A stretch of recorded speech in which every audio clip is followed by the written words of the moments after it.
Mga buhing santos, welcome sa atong Dr. DF YouTube channel, Catholic Faith Defenders Defend Against Satanism. Do all sanctifications, CFD, das. Nining higayuna karon atong iat-at dunay kawaag usa 21 religious deceptions.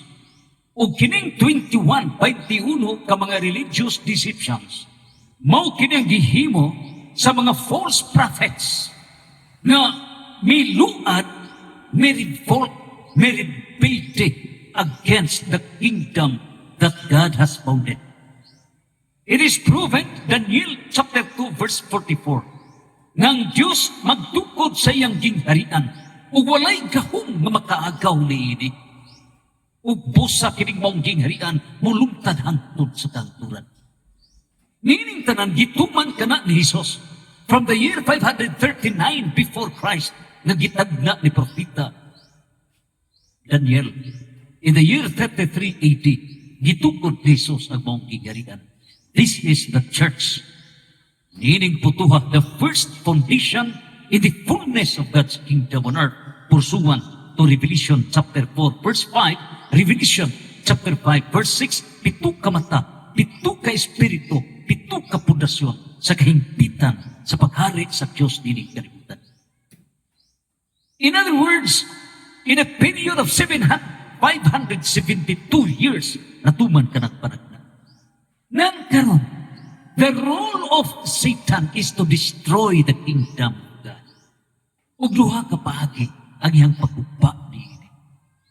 Mao ni ang black system, klaro og tin-aw nga dautan yun. Dili limbong dautan yun. Kini mga atheism, dili na limbong kay klaro man nga walay Diyos. Ug busa makabantay kita nga kini, example, this is black ug kini mao ang puti. So, nasayod ng mga tao nga kung itong gani, maklaro na kini, that signifies nga doon na gawin. So, makabantay na, nakaaway kini, mulikay ang tao. Karon, the role of the devil, mao ang paggamit nilang gitawag og deception, limbong. Musakay siya sa kapunungan-punuhay. In other words, iyang sakyan, mao hinungdan, nga naa ka na gipasidaan ni San Pablo, 2 Corinto 11:14. Unsay giingon ni San Pablo, 2 Corinto 11:14, pabantay ka mo. Kay si Satanas makahimo sa iyong kaugalingon nga anghel sa kahayag, aron pagpahisalaad sa katawhan, to deceive the people. Satan can transform himself into an angel of light in order to appear as an angel of light and to deceive the people. Mao ka nang gitawag og deception. So, niining tanan gihulma ni Satanas ang kalibutan nga iyang gingharian. Ito ka mga dagkong hugpong, the 7 foundations, the 7 pillars of deceptions that Satan has established in his kingdom in this planet Earth. 7 ka na kahugpong. Sa 7 kahugpong sa mga deceptions, the first that ranks the highest one is the religious group of deception. The highest form of deception is religious because Satan is spirit. Ug busa, di adiri sa ulo. God controls the head. And here comes religious deceptions. Of the religious deceptions, there are 21 groups of religious deceptions.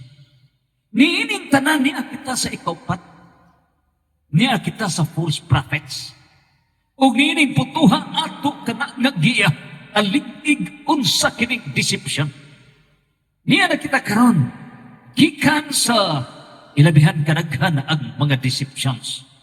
Niya ang nagkadaiya nga mga deceptions nga gihimo ni Satanas. Unang deception niya mao kining gitawag og deception by rebellious pride. Siya may rebelde batok sa gingharian sa Diyos. Ug natuman kana ni Martin Luther katumanan sa 1 Juan chapter 2 verse 18 to 29 diin mismo miingon ang atong Ginoo. Pagbantay ka mo. Kay dunay mo gawas, di kaniining maong pundok, referring to the church that Christ has founded. Dunay mo revolt, mo rebelde. Ug sa ilang pag-revolt, they have to attack against the kingdom that God has founded. 1 Corinto 2:18 ngadto sa 29. Mauna ang deception by the demon of rebellious pride, garpo. And take note, it is following Lucifer. Lucifer is a demon of pride. The essence of Lucifer mo ang pag-overtake sa gahong sa Diyos. Usurpation of divine authority. Ubusa, gipamatukan ni Propeta Isaiah chapter 14 verse 12 to 14. Buot niyang inugon ang trono sa gingharian sa langit. Ubusa, gipusdak si Lucifer.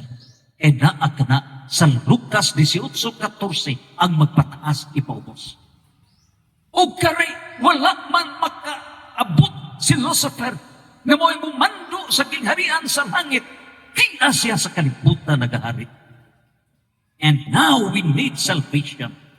Nganong salvation? Because Satan is controlling this planet Earth.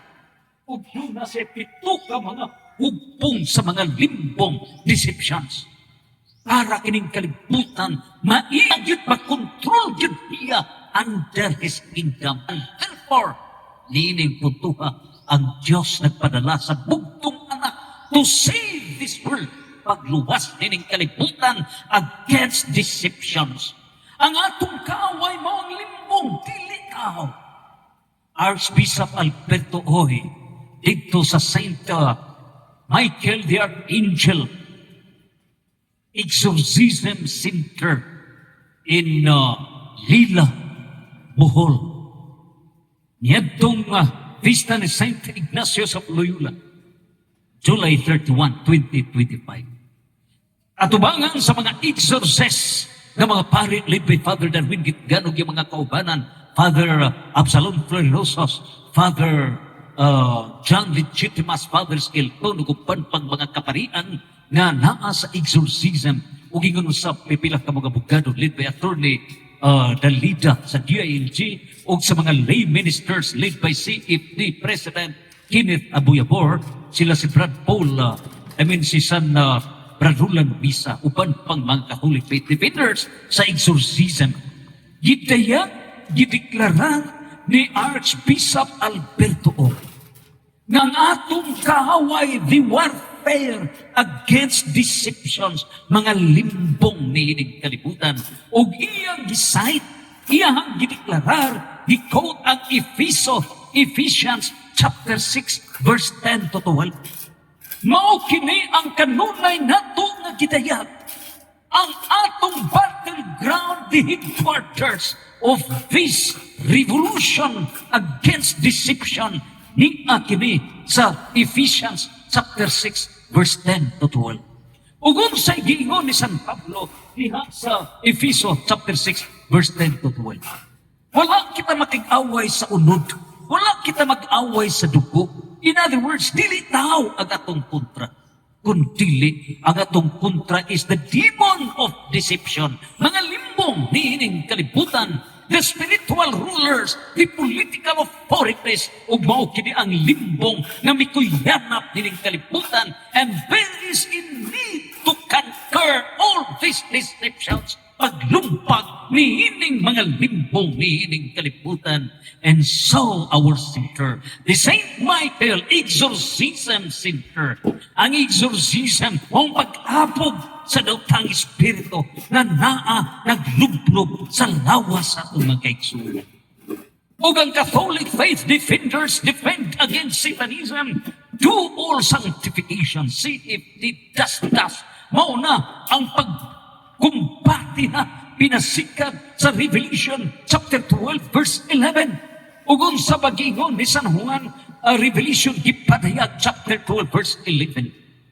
Ang mga pinili sa Diyos, mubuntog sa mga limbong niining kalibutan, pinaagi sa dugo sa nating karnero.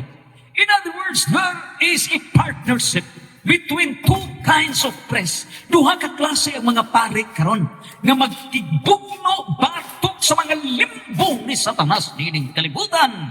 Deceptions. Una, mao ang ordained press. Ikaduha, mao ang common press.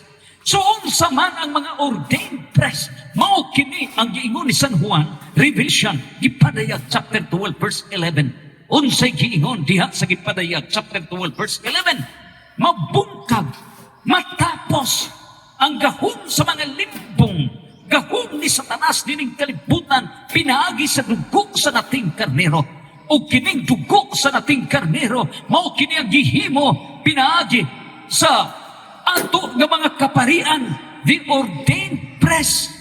Ang ordained press pinaagi sa santos nga misa, gihalad ang dugo ni Kristo ug ang tinapay in a power of transubstantiation only in the Catholic Church. That is 50%. Ikaduha, mauna ang common press. Ang common press led by the Catholic defenders pinaagi sa apologetic truth. Ang apologetic truth mao pagsangyaw sa kamatuoran. Ug mao na kini ang eschatological apologetic debates. Dinhi na karon harvest period. Pila ka tuig nga mga Protestants niya atong computer. Pila ka tuig nga sigig atake from the year 1517 di napundar ang Protestantism led by Martin Luther. So 2025 minus 1517 pila ka tuig kini, no? 1517 miabot og 508 years.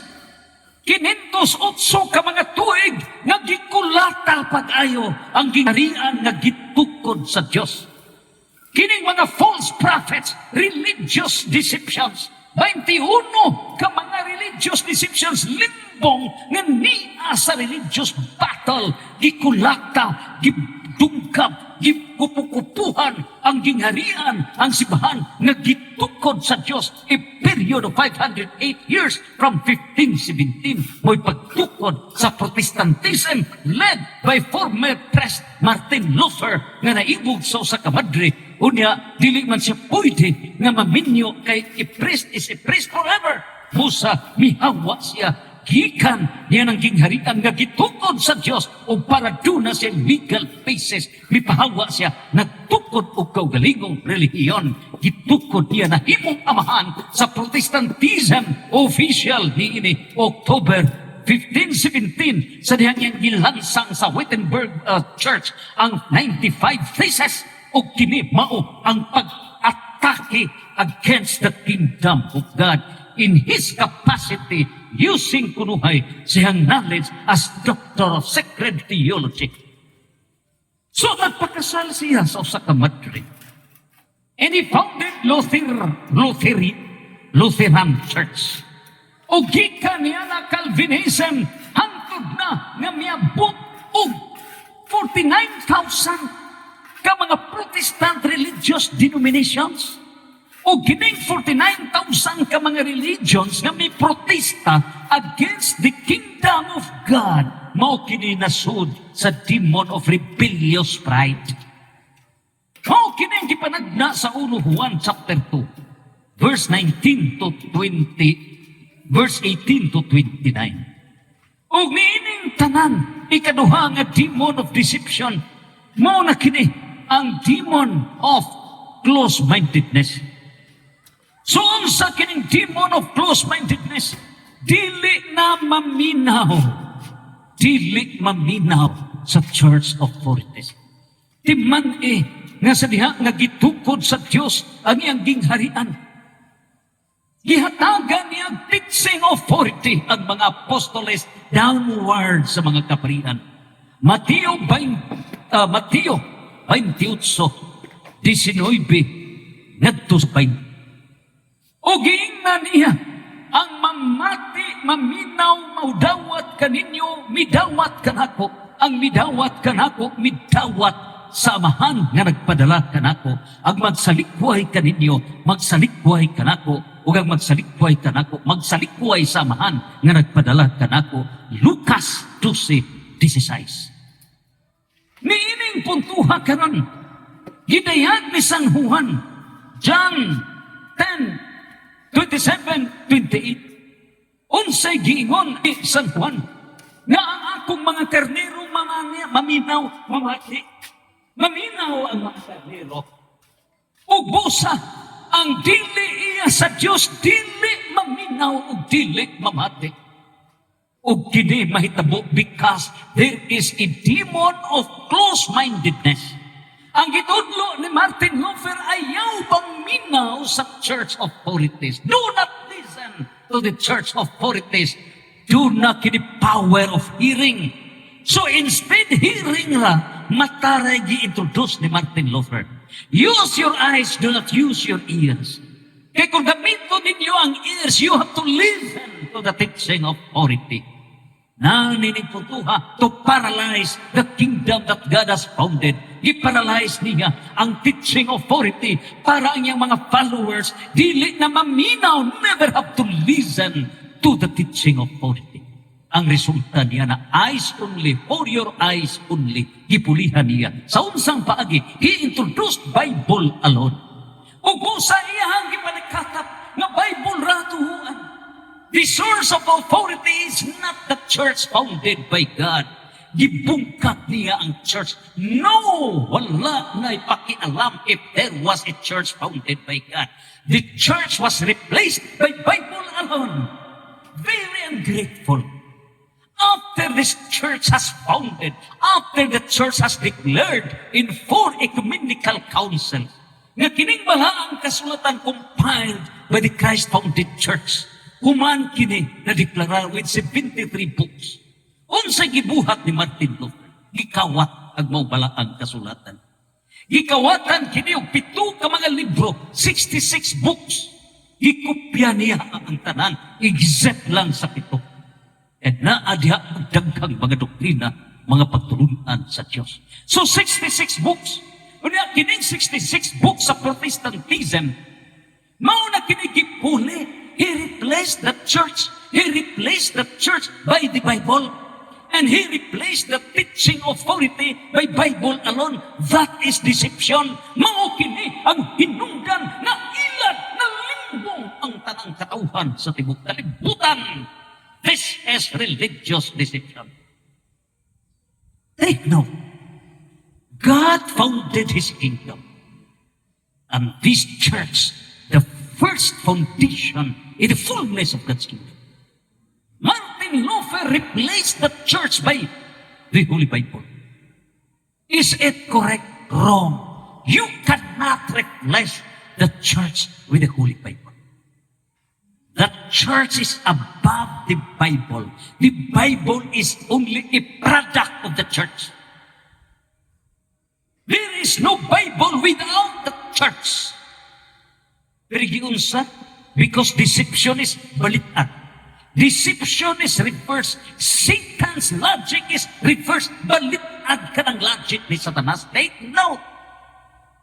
John chapter 8, verse 44, Satan is the father of all lies. Si Satanas mo ang amahan sa tanan mga limbong nining kalibutan. As he demonstrated in Genesis chapter 3, verse 4 to 5, gi-reverse, gibalitad niya. Sa diha, nga giagni ang unatang ginikanan sa pagkaon sa gidili nga pagkaon. Mingon ang ginikanan, dili kami, kay kung mukaon kami niya na mga matay kami. Unsa gibuhat ni Lucifer. Miingon siya, no, dili tinuod ka mga matay kamo, kung dili mabright kamo. In other words, ang gi-attack ni Satanas mo ang utok sa tao. And take note, deception diha sa utok. He controlled the human brain. And our brain has 100 billion nerve cells. And Satan is controlling our 100 billion nerve cells using the highest form of the 7 groups of deception, which is religious deception. Diya siya mipatong sa ulo sa tao. Religious deception. Reverse, gibalit niya. Mingon si Satanas, tinuod mamatay mo. So balikan. Kung dili ma-pride mo, niining puntuha karon, kini karon nga pamaagi ni Satanas, gibalitan niya. Gibalitan. Instead, the church, God is the source of authority, and that authority is given to the church authorities. Matthew chapter 16, verse 18 to 19. Ang inyong itugot dinhi sa yuta, itugot sa langit. O ang inyong idili dinhi sa yuta, idili usab sa langit. That is the authority given by God to the church authorities. Step 2, Mateo 28:19 ngadto sa 20. Gingan ang mga apostoles. Panglakaw kamos tibok kalibutan, tudlo sila. Teach them. Meaning tanan ug bunyagi sila sa ngalan sa Mahal sa Anak ug sa Espiritu Santo. The teaching authority, mao na kini ang step 2 after God has founded His kingdom earth. Pero unsay gibuhat sa Protestantism? Deception, religious deception. Iyang gikuha ang maong simbahan.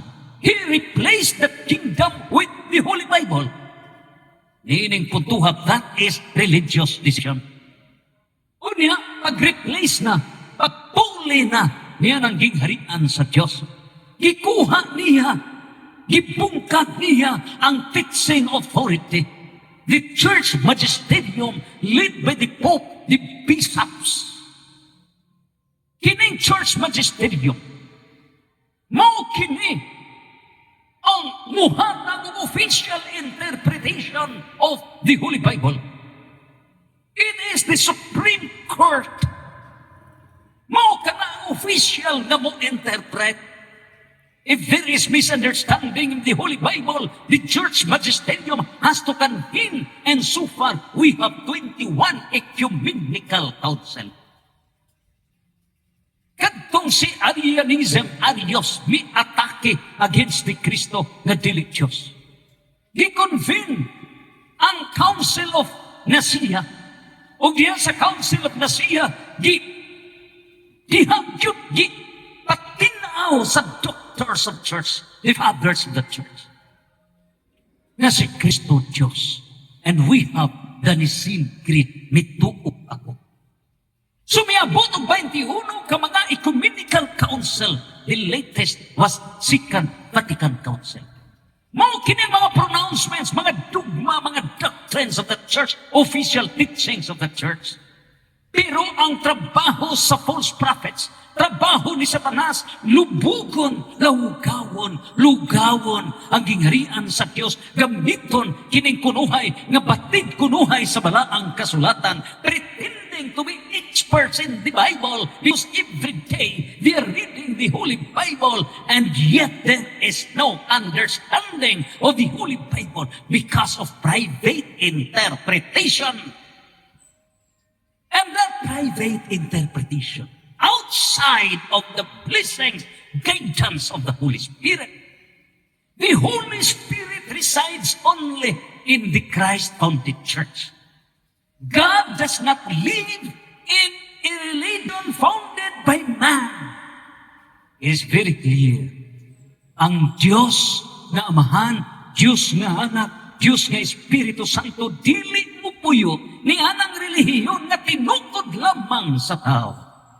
Nakana nabasa sa buhat sa mga apostoles, the Acts of the Apostles, chapter 7, verse 48, chapter 17, verse 24, nga ang Diyos dili mo puyo ni anang mga tinuhuan nga tinukod lamang sa tao.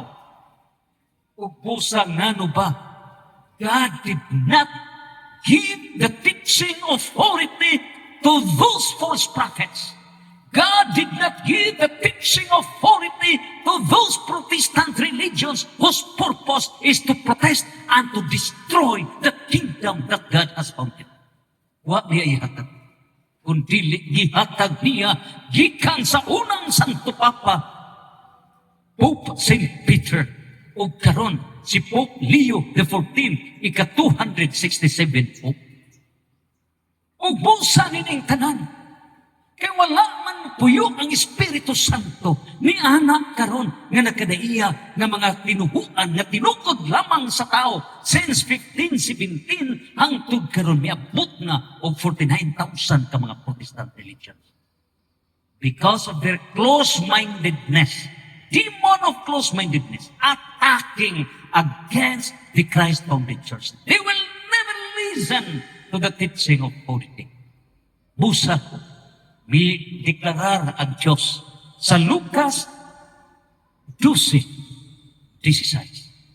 Unsay giingon, ang mamati kaninyo, namati kanako, ug ang nagsalikway kaninyo, nagasalikway kanako, ug ang nagsalikway kanako, nagsalikway sa amahan nga maoy nagpadala kanako.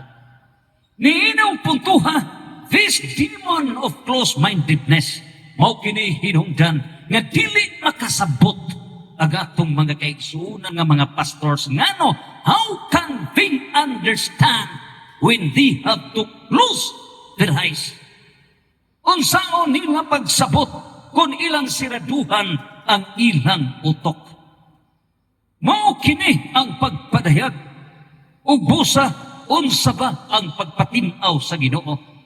Ang mamati kaninyo, namati kanako, ug ang nagsalikway kaninyo, nagsalikway usab kanako.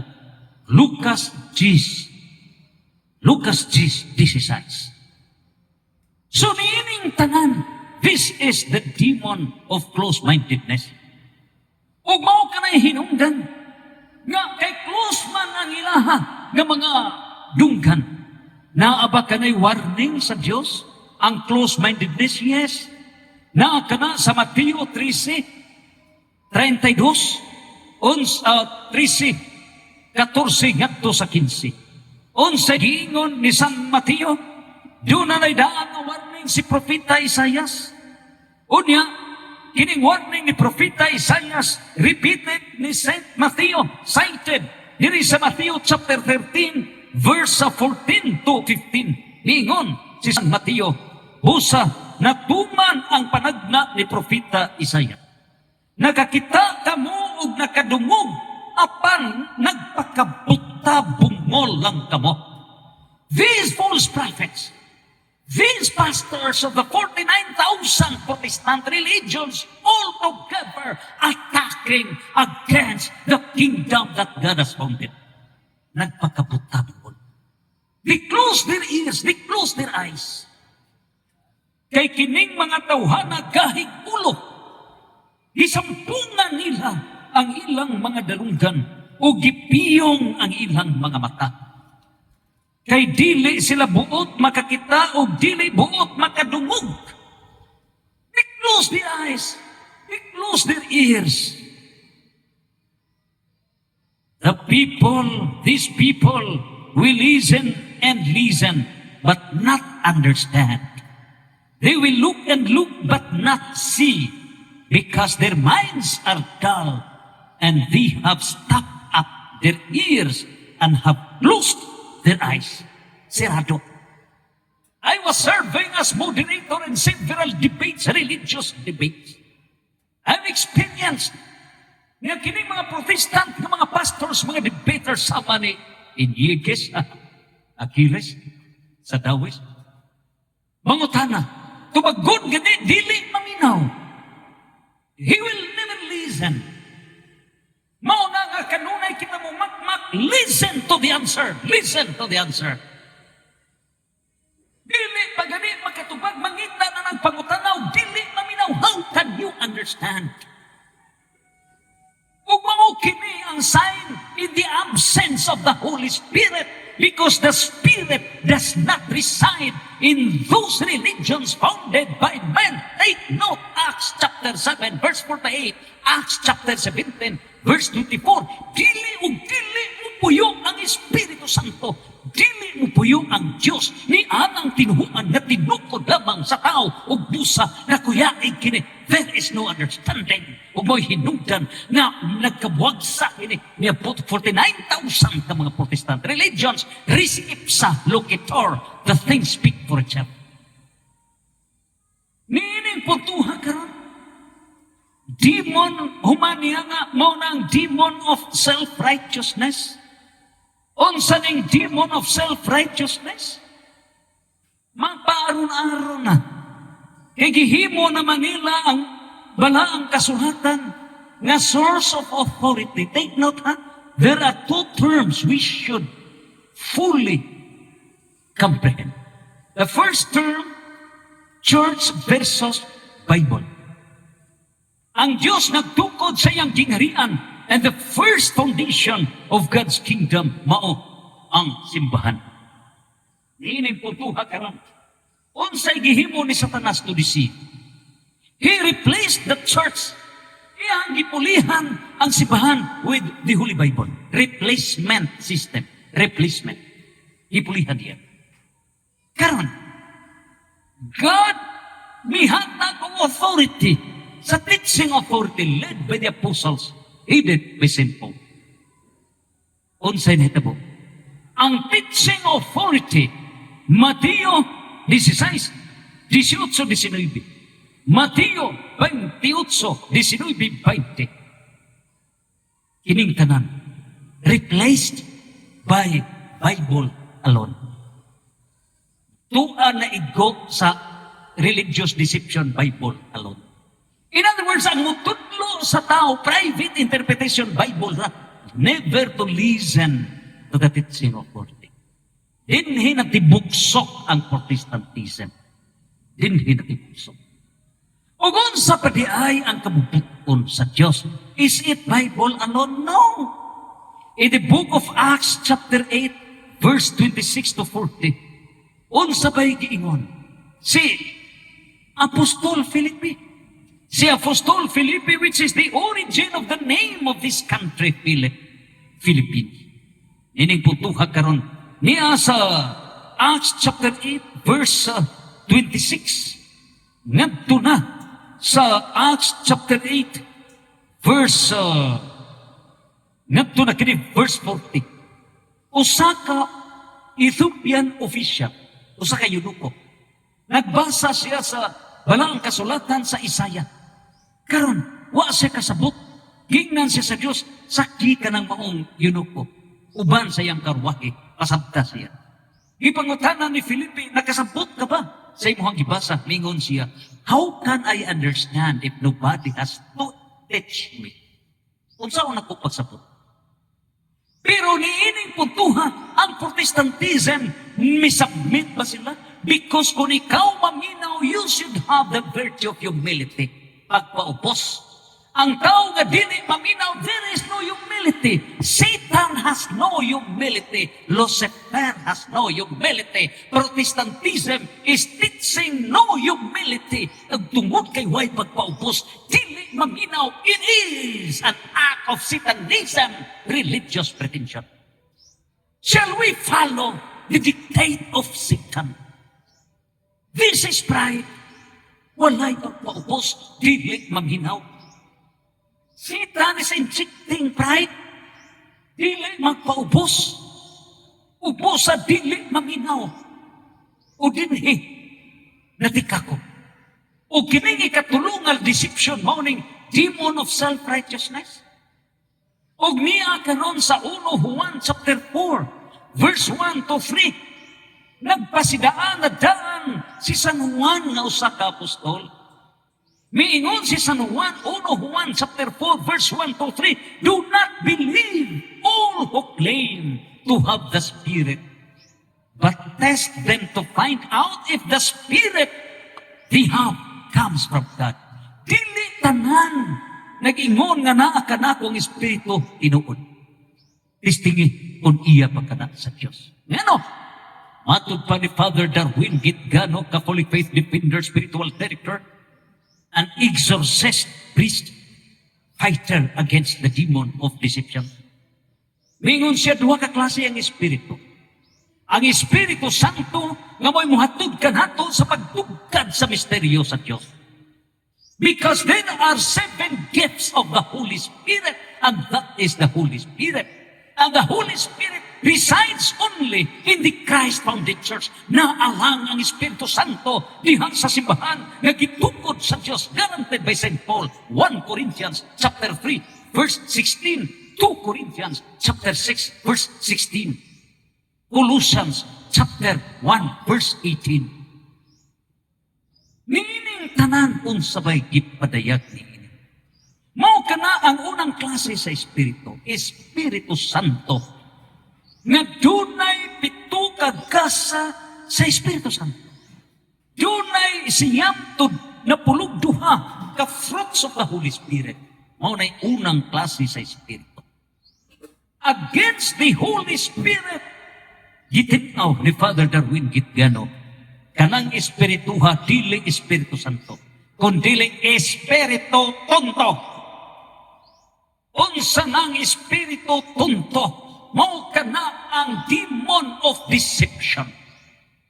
O kining demon espiritu tunto, demon of self-righteousness, mao na kini naa gitinaw sa 1 Juan 4 versikulo 1 ngadto sa 3. So nining tanan unsa may tingailhan nga espiritu tunto, mohimo kining distorted teachings.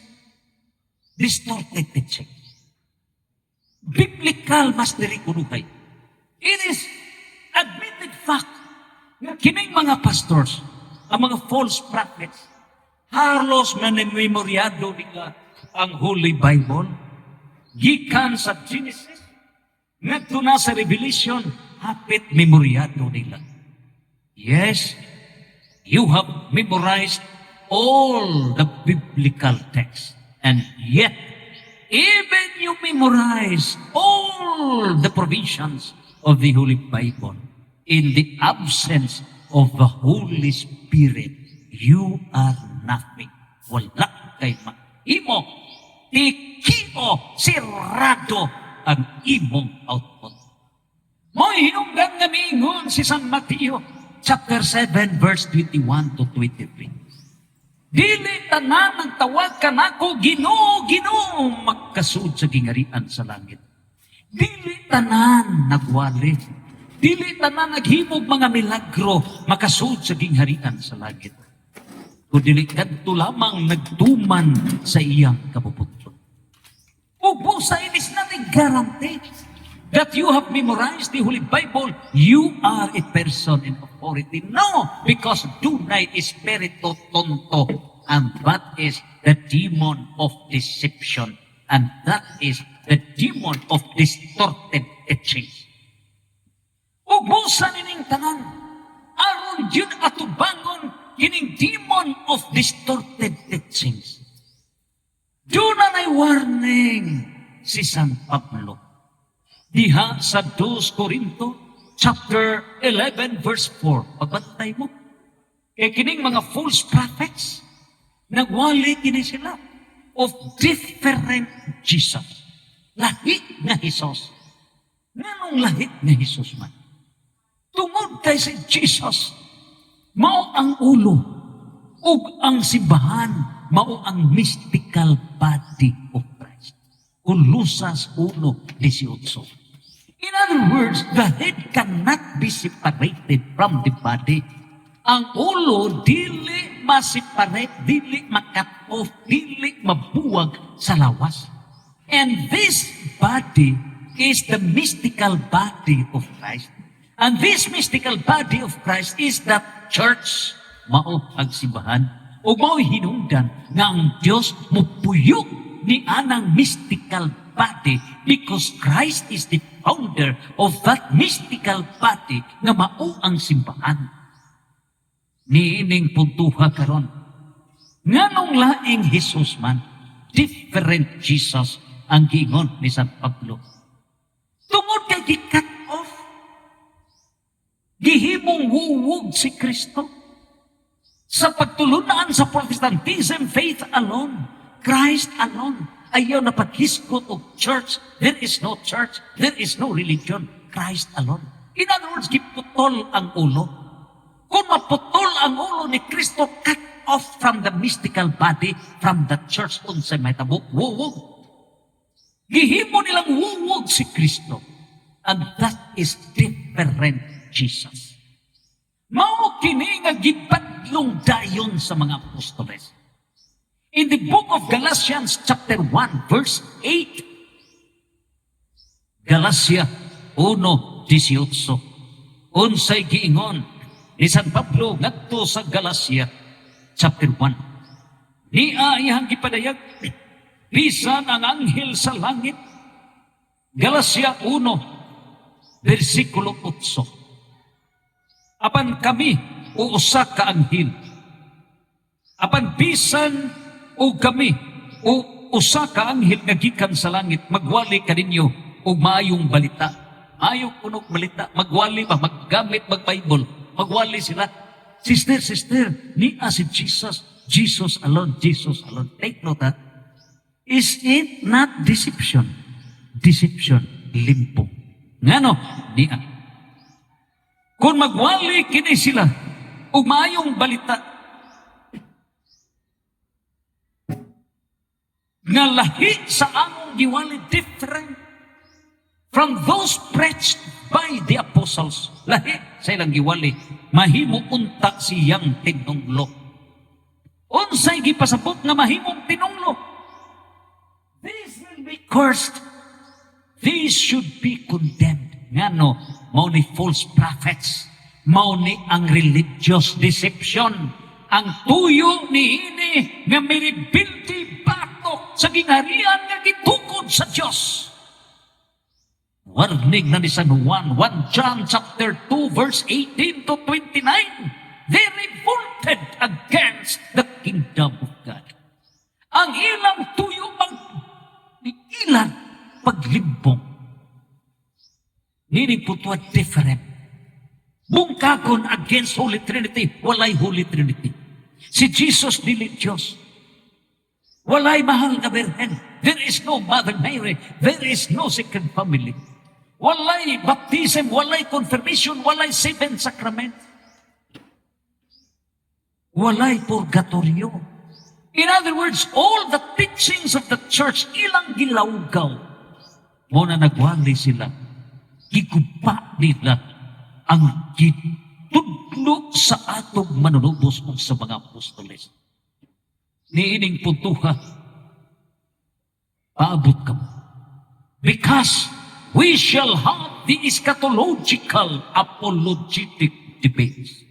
All the Catholic faith defenders versus all the pastors of the 49,000 Protestant religions. Sa matang Protestant religion, minimum of 500 ka mga pastors. 500 times 49,000. 500 times 49,000. Moabot og 24,500,000 ka mga pastors. Round off sa 25 million ka mga pastors. Laray ka mo.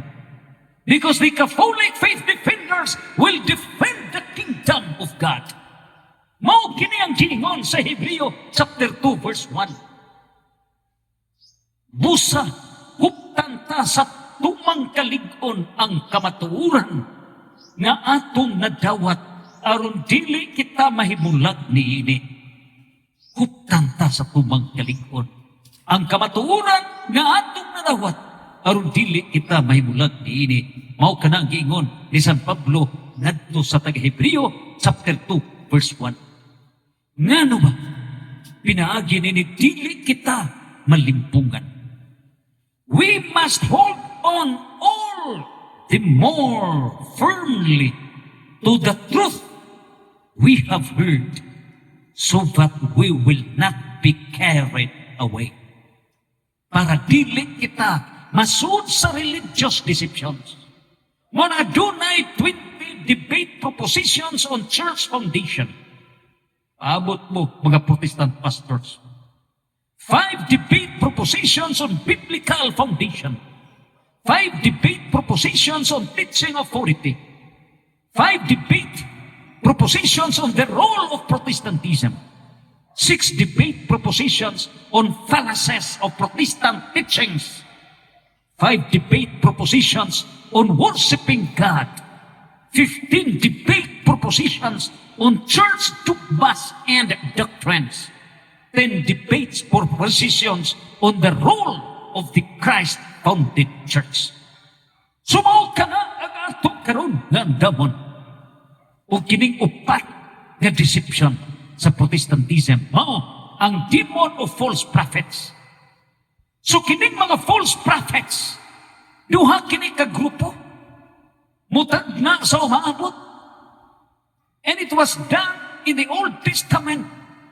Din gisangka kini ni Prophet Elias. Si Prophet Elias nakigsangka sa ilabihan, ginatus ka mga false prophets. Ug dito midaog si Propeta Elias dito sa Mount Carmel sa Israel. Nining putuha karon mao ka na mitag na predictions in the future. And Prophet Daniel won over those false prophets.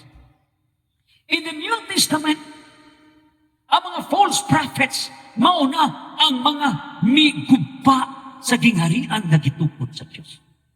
False witnesses, false evangelizers, distorted teachings, mauni ang mga false prophets. Misleading claims.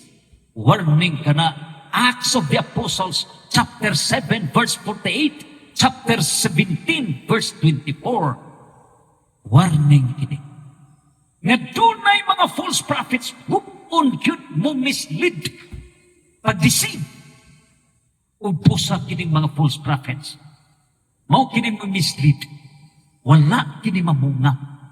They are anti-saints. Kontra nila mga santos. Nga ba? Kaya ang mga santos mao'y bunga sa gingharian na gitukod sa Diyos. Kontra nila ang mga santos. Kay si Satanas, dili gusto na masantos ang mga tao. Gusto ni Satanas ng mga tao may sakop sa iyang gingharian. Diya ka na sa John chapter 8 verse 44. Dili siya gusto na masantos ang mga tao. Mao kanay warning ni San Mateo chapter 7 verse 15 to 20. Dili sila mamunga ug ang bunga sa gingharian sa Dios mga santos. There is no single saint in any of the Protestant religion. Nining puto, the same holds true sa non-Christian religions. Diha sa Mateo City 21 ngadto sa 23. Mingon ang Dios, wala ako makailak kaninyo. Kaaway kamo sa Diyos. Kaaway kamo sa gingharian sa Diyos. Mga limbungan kamo. Nagwalay kamo sa akong ngalan, pero inyong ginegosyo ang akong ngalan. You are making religion, you are making the name of Christ as a lucrative business. 1 Timoteo chapter 6 verse 3 to 5. 1 Timoteo chapter 6 verse 10. Gihimo ninyong negosyo. Ubusan nining tanan Lucas 6 versikulo 43 ngadto sa 44. Mao kini ang mga misleading claims. Limbong kini. Ubusa ni ining tanan hilabihan karaghan ang mga warning batok nining mga limbong na sa 1 Timoteo chapter 3 verse 1 to 11, Acts chapter 20 verse 30, Luke chapter 11 verse 23, John chapter 1 verse 1, Luke chapter 17 verse 3, 1 to 3, Matthew chapter 15 verse 14, 2 Timoteo chapter 3 verse 5 to 7, 1 Timothy chapter 4 verse 1 to 5, 1 John chapter 2 verse 18 to 29, Matthew 24 verse 4 to 5, 1 John chapter 4 verse 1 to 3, Matthew 7 verse 21 to 23, Matthew 24 verse 11, 2 Corinto 11:14, John chapter 8 verse 44. Hindi ang religious deceptions, warning na daan. Warning. This is the highest form of deception. Ubusad doon na sila mga contradictory teachings. Niining tanan ang tumunglag yun paghibog sa atong mga kaigsunan. O ka na ay kaupat nga demon of deception. Unya niining tanan. Unsa may mahitabo niini ikaupat nga demon of deception. Ikalima, mauna ang deception by Christ alone. Ilahan ang gilimbungan ng atong mga kaigsuunan. Ayaw na pagtuo nga dunay simbahan. Now, ilang gisayt ang John chapter 3 verse 16 nga ang mutuo lamang ni Kristo maluwas. O busa, ayaw na paghunahuna o simbahan. Tuo lang ni Kristo, luwas ka na. That is deception. That is deception. Ngano? Because Christ has founded His church. Iyang gitukod ang simbahan. Siya ang dala ng kamaturan o ang kinabuhi. Where is that authority? And so, ang teaching authority na niya naging harian nga gitukod sa Diyos.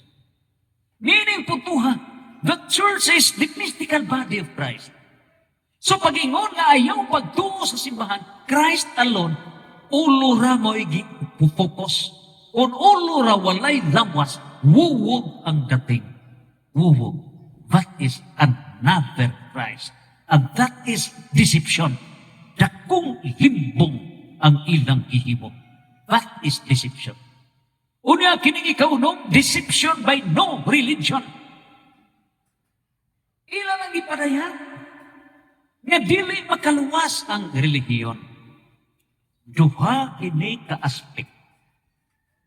They are wrong in saying that no religion can save. Ngano?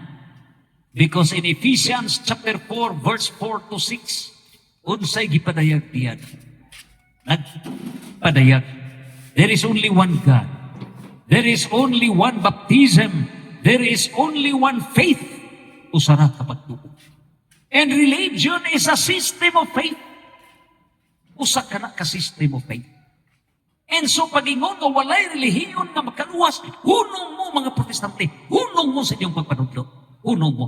Because what you are doing is introducing your own system of faith. You are introducing. There are more than 49,000 Protestant systems of faith. Sa matang protestante nga relihiyon, dunay system of faith. Musugot kag sa dili, every religion na protestante has a system of faith and that is religion. Ining putuha karon, only one faith. Usara. Niining karon, ang usa ka pagtuo is 1 Timoteo chapter 3 verse 15 to 16. Miingon si San Pablo, usara kayo. O kini mao sukaran sa patukuran ni anang kamaturan ang balay sa Diyos. Ug ang balay sa Diyos is the church that God has founded. So ni anang balay sa Diyos, the church has founded, na ang system of faith, the teaching authority, and that is religion. And therefore, it is the church that Christ has founded, mao ang anaa ang system of faith, anaa ang religion, ug anaa dia luwason ni Kristo. Lucas naa sa Ulusas 1:18, Efeso 5:23, luwason sa Diyos. Luwason ni Kristo ang mystical body. Meaning putuha karon, kining gitawag nga mga false religions outside of the church, makaluwas ba kini? Admitted sa mga Protestant. They are correct sa pag-ingon nga no religion can save. Ngano? They admitted nga ang ilang 49,000 Protestant religions cannot save. Ideklarar na kana sa mga apostoles. Acts chapter 7 verse 48, Acts chapter 17 verse 24, nga ang mga relihiyon nga tinukod sa tao dili makaluwas. Dili ug dili makaluwas. Ug busa kay dili makaluwas ang pangutana, magpabilin pa ba kamo? Magpabilin pa ba kamo? Magpili mo. Hingharian nga tinukod sa Diyos o kining mga Protestant religion, non-Christian religion na tinukod lamang sa tao. That is religious deception. Open your minds. Open your hearts. Magampo kita. Berhin sa kasilat. Sidlaki ang among salabutan. Sidlaki ang dala namong gilaktan, ug sidlaki ang tibuok kalibutan. Fiat Santos, Santos, Santos. Amen and amen. Fiat